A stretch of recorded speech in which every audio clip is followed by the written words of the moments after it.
तो देखो बच्चों, यहाँ पे हम लोग मैथ्स का चैप्टर नंबर 6 करेंगे, जो कि है चक्रवृद्धि ब्याज एवं वृद्धि या ह्रास का समान दर, compound interest and uniform rate of increase और डिक्रीज। मैंने इसके बारे में थोड़ा सा इंट्रोडक्शन, थियोरेटिकल इंट्रोडक्शन मैं थोड़ा सा क्लास में ही दे दिया था। फिर से एक बार कहना चाहूँगा, तुम लोग इससे पहले सिंपल इंटरेस्ट की हो, साधारण ब्याज, जहाँ पे फॉर्मूला क्या था, I equals to P R T by 100, जहाँ पे आई था इंटरेस्ट, पी था प्रिंसिपल अमाउंट मतलब मूलधन, आर था रेट दर और टी था टाइम यानी समय।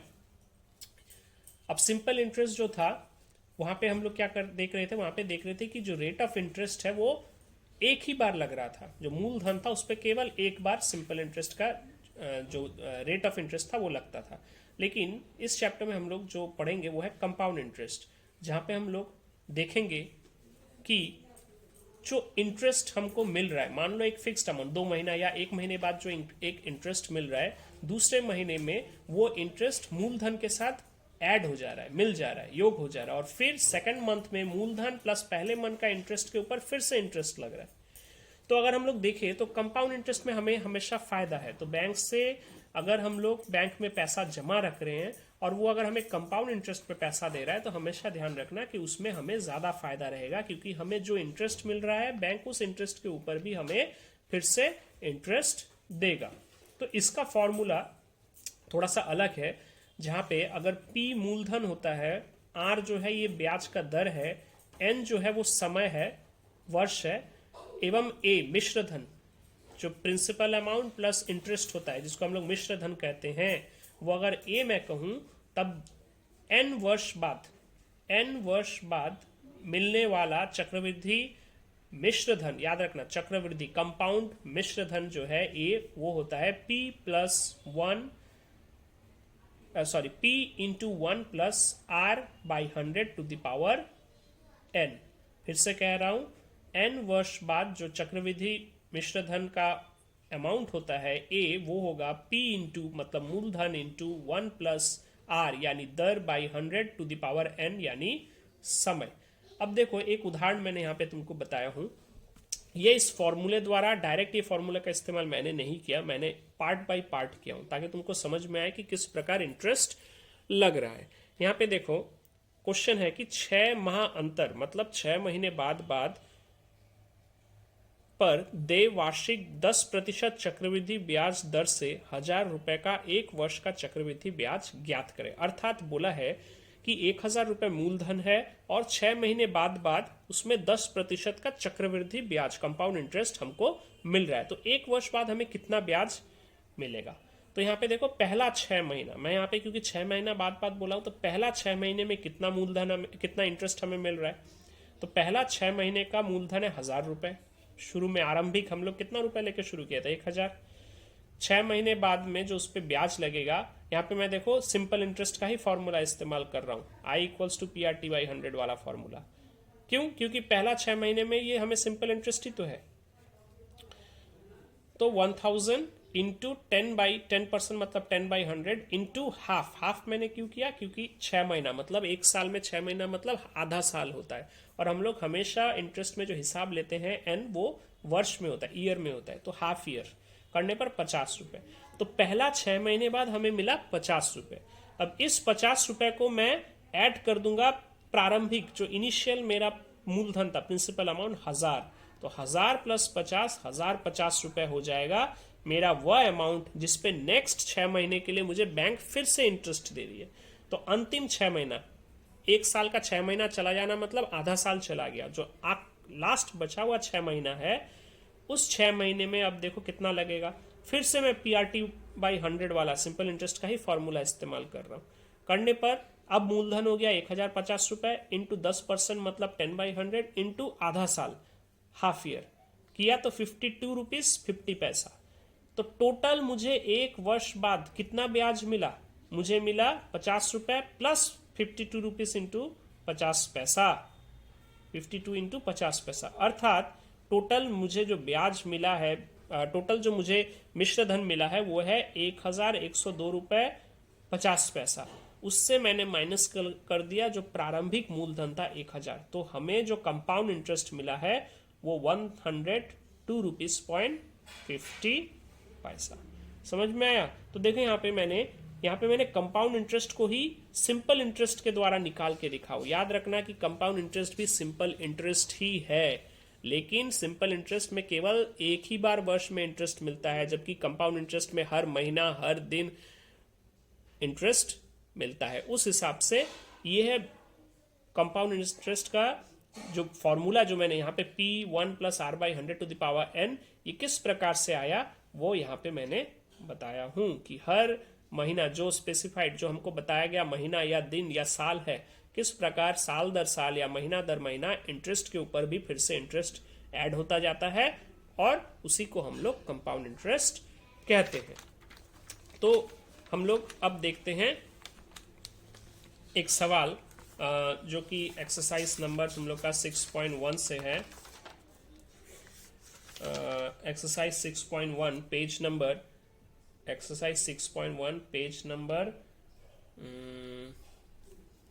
112।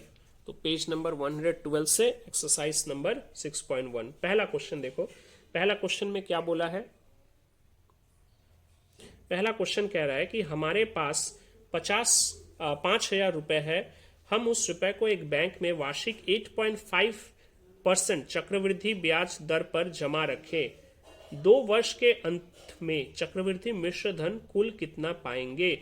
तो बोला है कि जो मूलधन है वो है 5,000 रुपए, अर्थात P है 5,000 रुपए, दर जो है वो है 8.5%, R रेट हो गया 8.5%, और समय जो है जो कि हम लोग जानते हैं N वो है 2 वर्ष। अब चक्रवृद्धि मिश्र धन जो A होगा, चक्रवृद्धि मिश्र धन A वो कितना होगा? वो होगा P × 1 + R/100⁴ जो मैंने कंपाउंड इंटरेस्ट का फॉर्मूला बताया हूं। अब इस पे बिठा दो। P का वैल्यू 5,000, 1 + R 8.5/100⁴ n मतलब यहाँ पे 2 साल है तो 2। अब इसको जब तुम यहाँ पे एलसीएम करोगे तो एलसीएम करके डिवाइड करने पर ये आएगा 1.77। तो 5,000 × 1.77 जो कि है 5,886 रुपीज 13 पैसा।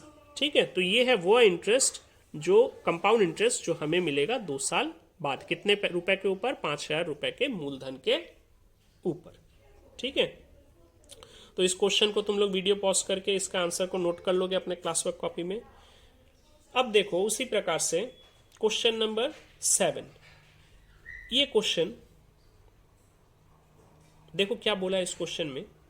बोला है वार्षिक, यहाँ पे देखो क्वेश्चन नंबर 7, वार्षिक 10% चक्रवृद्धि ब्याज के दर से किस मूलधन का 3 वर्ष का चक्रवृद्धि ब्याज 2648 रुपीज होगा, उसे हिसाब करके लिखे। अब देखो यहाँ पे बोला है किस मूलधन का, अर्थात तुम्हें यहाँ पे प्रिंसिपल अमाउंट निकालना है, P निकालना है।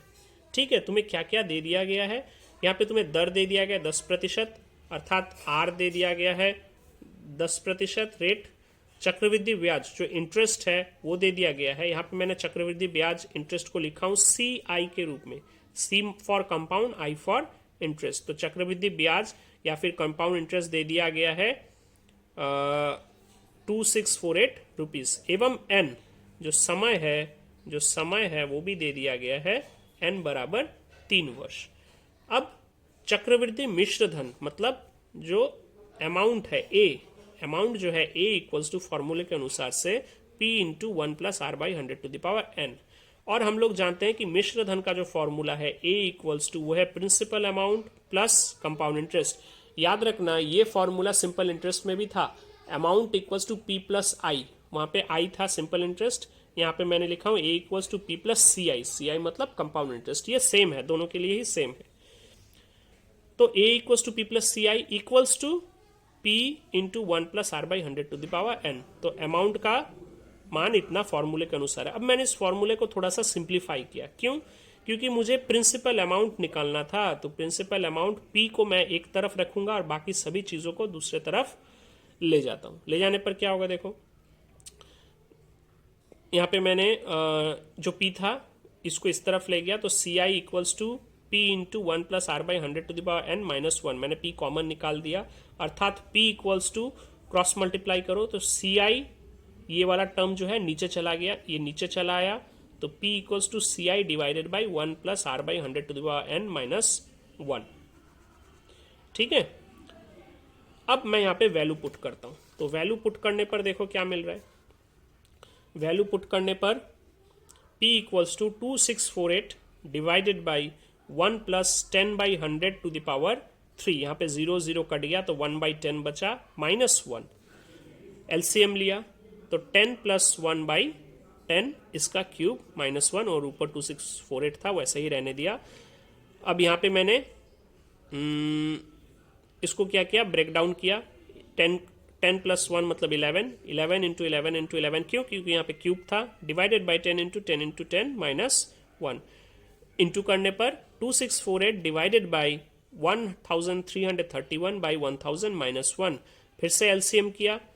एलसीएम करने पर आ रहा है 2648 इंटू 1000 बाई 331, और इसको पहले तुम इसको और इसको डिवाइड करो, फिर उसके साथ इंटू करो 1000, तो तुम्हारा आंसर आ जाएगा 8000 रुपीज। तो 8000 रुपीज को अगर 8000 रुपीज हमारा मूलधन होता है और उसे 3 वर्ष के लिए कंपाउंड इंटरेस्ट 10% के दर से हिसाब करते हैं, तो हमें मिलेगा ये अमाउंट 2648। ठीक है, तो पहला क्वेश्चन में जो बोला गया था वहां पे हमको क्या निकालना था, चक्रवृद्धि मिश्र धन निकालने बोला गया था, और यहाँ पे हम लोग प्रिंसिपल अमाउंट को निकाल रहे हैं। तो हमें फॉर्मूले को थोड़ा सा चेंज करना, फॉर्मूला वही है, इसको इक्वेशन में बिठा के हमें प्रिंसिपल अमाउंट का मान निकालना पड़ा कंपाउंड इंटरेस्ट रेट और एन के रूप में। ठीक है, और थोड़ा सा कैलकुलेशन हमें करना पड़ा, बाकी सब सेम है। अब चले आते हैं एक क्वेश्चन में। ये क्वेश्चन थोड़ा सा अलग है और थोड़ा सा सोचने का भी जरूरत पड़ता है इसमें। ये ब्रॉड क्वेश्चन में आ सकता है, 4 नंबर। तो देखो ये है क्वेश्चन नंबर 17। तो यहाँ पे हमने देखा क्वेश्चन नंबर 1, क्वेश्चन नंबर 7, और अभी देखेंगे क्वेश्चन नंबर 17। तो देखो क्वेश्चन नंबर 17 में क्या बोला है, यदि किसी मूलधन का 2 वर्ष का ब्याज एवं चक्रवृद्धि ब्याज, यहाँ पे ब्याज मतलब ये वाला पहला वाला ब्याज है सिंपल इंटरेस्ट SI, और दूसरा वाला ब्याज है कंपाउंड इंटरेस्ट CI। तो ब्याज क्रमशः 8400 एवं 8652 हो तो मूलधन एवं वार्षिक ब्याज दर ज्ञात करें। तो यहाँ पे हमें मूलधन निकालना है, हमें P भी निकालना है, और हमें वार्षिक ब्याज दर यानी R भी निकालना है। तो हमें P निकालना होगा एवं R निकालना होगा। तो देखो कैसे करेंगे। यहाँ पे भी हमें फॉर्मूले को थोड़ा सा मॉडिफाई करना होगा पहले।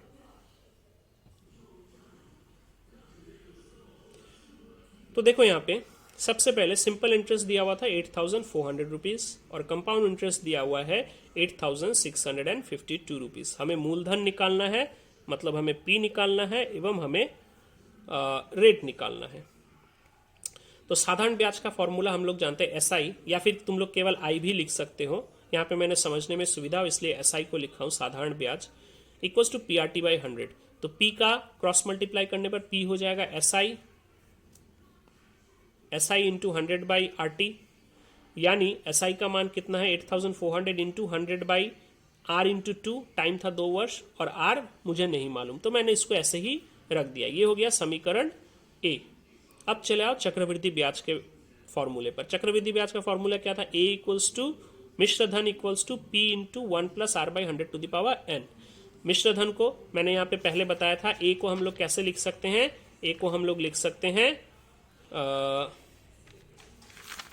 इस वाले क्वेश्चन में मैंने कराया था, A को हम लोग लिख सकते हैं P प्लस कंपाउंड इंटरेस्ट। तो मैंने वही किया, P plus compound interest equals to P into 1 plus R by 100 to the power N। अब P को, दोनों P को मैं एक साइड रख दिया, बिल्कुल इसी तरीके से यहाँ पे जैसे किया था इस वाले क्वेश्चन में। यहाँ पे मैंने P को एक साइड रख दिया और बाकी को क्रॉस मल्टीप्लाई करने पर ये हो गया CI by 1 plus R by 100 to the power N minus 1। अब क्या करेंगे, अब यहाँ पे वैल्यू बिठा दो। CI का वैल्यू है 8652 divided by 1 plus R by 100 to the power 2। N जो था वो था 2 माइनस 1। अब देखो यहाँ पे ध्यान दो, यहाँ पे काफी इंपॉर्टेंट चीज है, 1 प्लस R बाई 100 का होल स्क्वायर, मैंने इसको A प्लस B के होल स्क्वायर के फॉर्मूले में तोड़ दिया। तो ये हो गया 1 स्क्वायर, A स्क्वायर हो गया 1 स्क्वायर, प्लस 2 इंटू AB अर्थात 2 into 1 into R by 100 plus R by 100 का स्क्वायर, आर स्क्वायर उसको मैंने लिखा हूं R square by 100 square minus 1, तो ये 1 स्क्वायर का मान 1 ही होता है, इसलिए 1 1 प्लस 1 माइनस 1 कट गया। और यहाँ पे देखो आर स्क्वायर है, यहाँ पे आर है, तो एक आर मैंने यहाँ पे कॉमन निकाल दिया, तो अंदर ब्रैकेट के अंदर बच गया 2/100 प्लस आर बाई 100 स्क्वायर। तो यहाँ पे ध्यान दो, ये हो गया समीकरण ए, समीकरण बी। अब देखो समीकरण ए में भी p इक्वल्स टू इतना और यहाँ पे भी p इक्वल्स टू इतना, क्योंकि मूलधन तो एक ही था। प्रश्न में हमें बोला गया था किसी एक मूलधन का सिंपल इंटरेस्ट इतना है और कंपाउंड इंटरेस्ट इतना है, मतलब मूलधन सेम था, इसलिए ये p और ये p बराबर है। तो मैं लिख सकता हूं समीकरण b इक्वल्स टू a या फिर समीकरण a इक्वल्स टू b, दोनों में से कुछ भी लिख सकते हो। तो मैंने इन दोनों समीकरणों को एक साथ लिख दिया इक्वल टू चिन्ह देके। यहाँ पे आ गया समीकरण A 8652 by R into 2/100 plus R by 100 square equals to 8400 into 100 by R into 2। अब देखो ये आर कट गया, क्योंकि दोनों साइड आर था, कट गया, मल्टीप्लिकेशन में था, डिवाइड हो गया। ठीक है, अब देखो इसको मैंने क्या किया, यहाँ पे एलसीएम किया, सॉरी क्रॉस मल्टीप्लाई किया, इसके साथ यहाँ इंटू किया, इसको यहाँ इंटू किया, तो ये 2 ऊपर इस इंटू होकर 8652 इंटू 2 हो गया, और यहाँ जो 8400 इंटू 100 था वो इधर चला आया, और ये जो पूरा टर्म था ये इक्वल टू के दूसरे तरफ चला गया। ये करने का मेरा उद्देश्य क्या है, आर को लिखना, आर को एक तरफ लाके बाकी सभी चीजों को दूसरे तरफ ले जाना है मेरा उद्देश्य, क्योंकि मुझे आर निकालना है। तो अगेन अब मैं क्या करूंगा, यहाँ पे आर जो था, यहाँ पे जो 2/100 था इसको इक्वल टू के दूसरे तरफ ले आया तो माइनस 2/100 हो गया, और यहाँ पे जो 100 स्क्वायर था वो क्रॉस मल्टीप्लाई होके चला जाएगा इंटू 100 स्क्वायर। तो ये वाला स्टेप, यहाँ पे मैंने एक स्टेप जंप किया हूँ, तुम लोग इसको अपने कॉपी में एक स्टेप और लिख लेना, जहाँ पे इसको अलग से यहाँ पहले यहाँ पे ले आना और यहाँ पे r/100 ही रखना, बाद में क्रॉस मल्टीप्लाई करके ये स्टेप लिखना। ठीक है, अब देखो यहाँ पे क्या क्या कट रहा है, 100 स्क्वायर है, 100 का ये स्क्वायर है, तो 100 इंटू 100, ये 1 2 3 4 1 2 3 4, ये 4 0 कट गया, ऊपर बचा 8652 इंटू 2 माइनस 2 इंटू 8400, ये करने पर आएगा 2 इंटू 252, क्योंकि ये 2 कॉमन लेके मैंने यहाँ पे इन दोनों को माइनस कर दिया, तो 2 इंटू 252 डिवाइडेड बाई, ये डिवाइडेड है, divided by 84 equals to R, अर्थात R equals to 504 divided by 84, अर्थात आर इक्वल्स टू 6%। तो जो रेट ऑफ इंटरेस्ट है वो है 6%। अब देखो, अब मुझे रेट मिल गया, लेकिन मुझे पी भी निकालना है, तो मैं क्या करूंगा, समीकरण ए, यहाँ पे जो समीकरण ए था, ये समीकरण ए पी, यहाँ पे मैं आर का वैल्यू 6 बिठा दूंगा। तो आर का वैल्यू जब मैंने यहाँ पे 6 बिठा दिया तो 8400 इंटू 100/2 आर था, तो 2 इंटू 6 हो गया, तो पी निकल जाएगा, कटने पर ये कट जाएगा, कटने पर निकलेगा प्रिंसिपल अमाउंट 70,000 रुपीज। ठीक है, तो 70,000 रुपीज को अगर 6% के सिंपल इंटरेस्ट, 6% के इंटरेस्ट पे सिंपल इंटरेस्ट कैलकुलेट करेंगे तो देखेंगे 8,400 आता है, और 70,000 रुपीज का प्रिंसिपल अमाउंट को अगर 6% के हिसाब से कंपाउंड इंटरेस्ट कैलकुलेट करेंगे तो हमें मिलेगा 8652। ठीक है, तो यहाँ पे हमें मूलधन और दर दे दिया गया था, मूलधन और दर निकालना था, जहाँ पे हमें समय दे दिया गया था और सिंपल इंटरेस्ट और कंपाउंड इंटरेस्ट को दे दिया गया था। ठीक है, तो ये क्वेश्चन थोड़ा लंबा है, थोड़ा कैलकुलेशन भी थोड़ा ज़्यादा है, लेकिन यहाँ पे काफ़ी इजी है, क्योंकि हमें 2 समीकरण बनाना है, सिंपल इंटरेस्ट से एक समीकरण लाना है, कंपाउंड इंटरेस्ट से समीकरण लाना है प्रिंसिपल के रूप में, और उस प्रिंसिपल 2 अमाउंट समीकरणों को कंपेयर कर देना है ताकि वहाँ से हमें आर मिल जाए। तो ये जो 3 क्वेश्चन है एक्सरसाइज 5.1 से, एवं ये जो पहला एग्जाम्पल और फॉर्मूला वाला वर्क है, इसे तुम लोग अपने कॉपी में नोट करोगे। मैं इसका फोटो भी तुम लोग को ग्रुप में शेयर कर दूंगा, तुम लोग अपने कॉपी में, क्लास वर्क कॉपी में इसे डेट वाइज नोट कर लोगे। ठीक है।